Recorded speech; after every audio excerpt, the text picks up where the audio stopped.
I got in this cold truck and I started thinking about why people don't change their life and why they act the way they do. And I think when your life isn't working out the way you want it to, there's only one of three things that people do.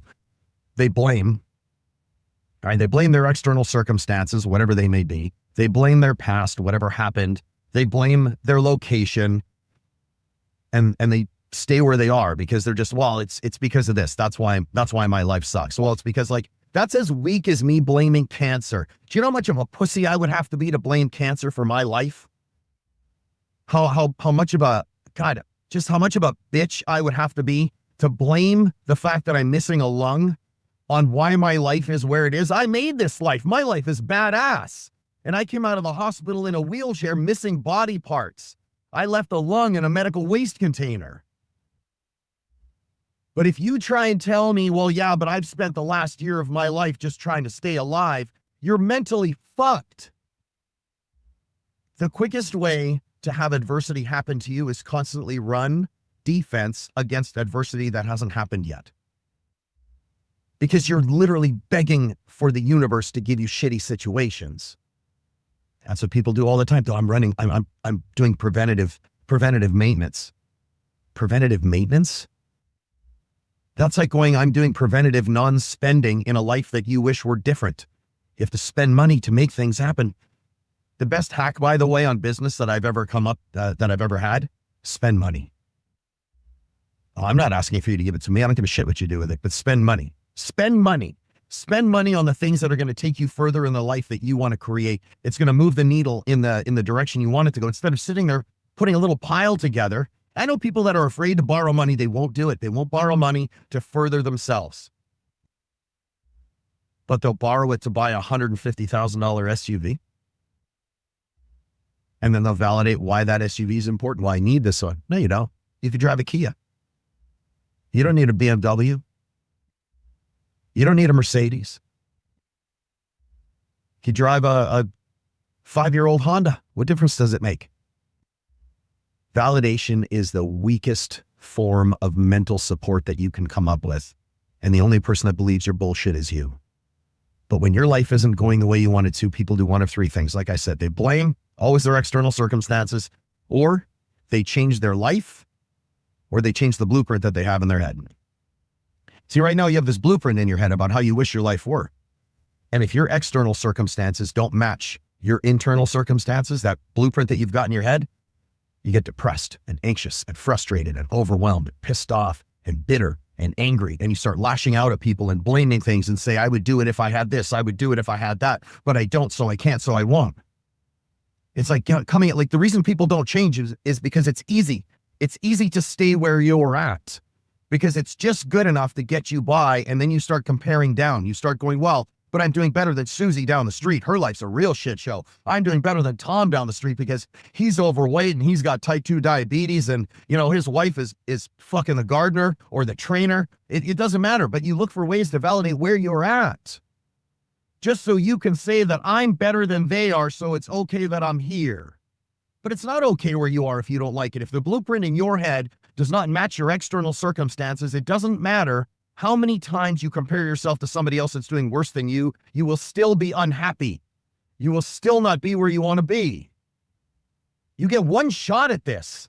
Like, the weakest thing you can do is go, well, I had this happen to me and that's why my life sucks.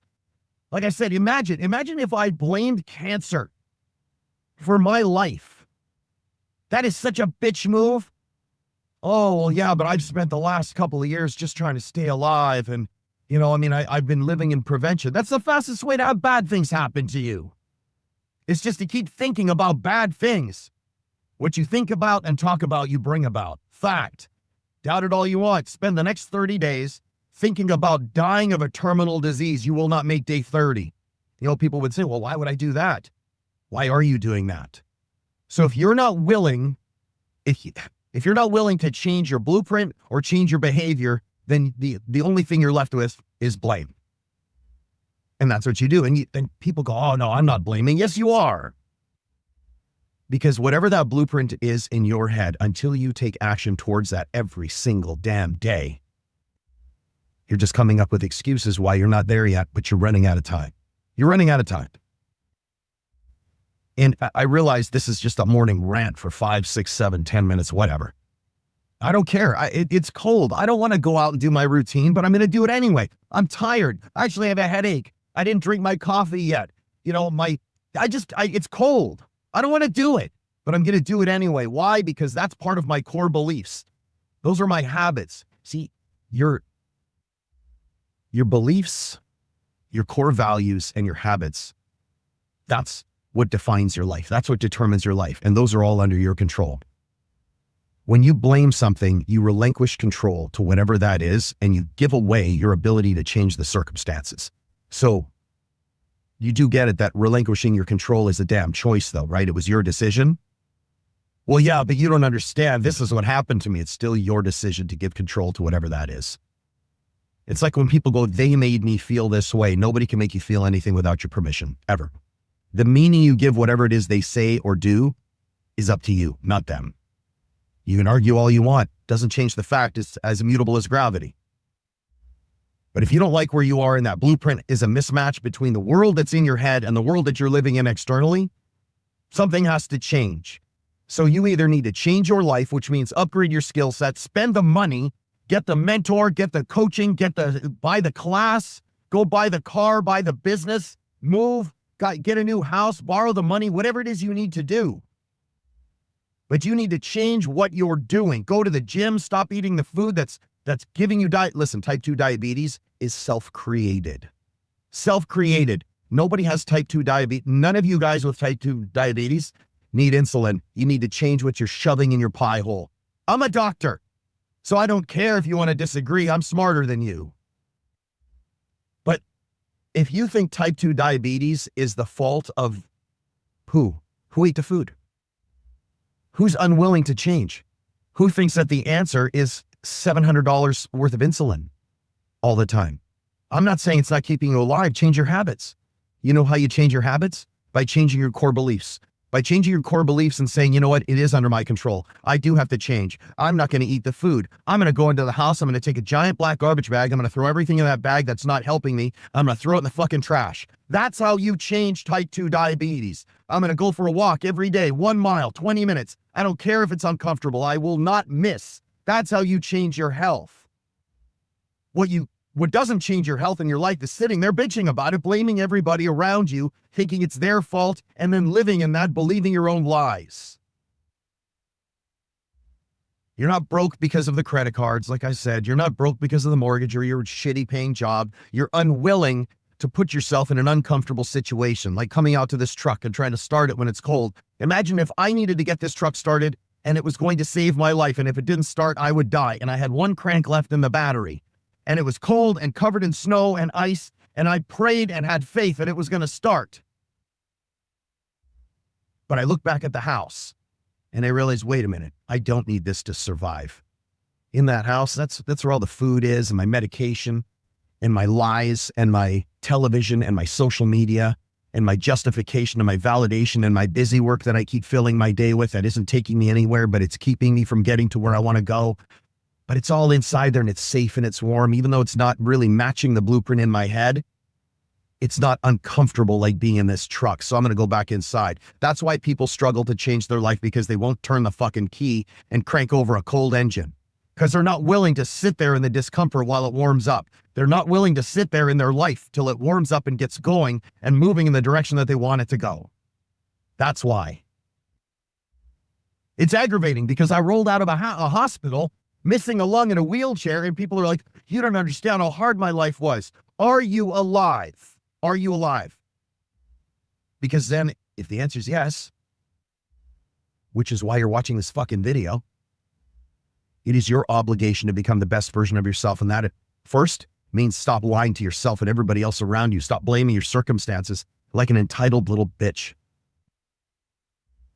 No, I'm not grumpy this morning. I get so irritated at people throwing away the time that they're given by God, thinking that they're going to get more and that they're entitled. Procrastination is entitlement. That's what it is. That you're entitled to wait. No, you're not. But if you're not willing to change your life, then you have to change your blueprint. That's a third thing that people should do or choose to do, I guess. Change your blueprint. If it becomes something that is an impossibility and a real impossibility, not, well, it's really hard for me right now. Like you lost an arm and you can't use that. And that was your pitching arm. You have to upgrade your skill set to either pitch with the other arm or pick a new fucking sport. That kind of impossibility. You guys will validate anything. But if you have a blueprint in your head and the blueprint isn't possible anymore, actually isn't possible, then you change the blueprint. You don't reduce it. You don't eliminate it. You don't make it something that you don't want to do. You modify it. And then you change your life to match that blueprint and go live the life you want.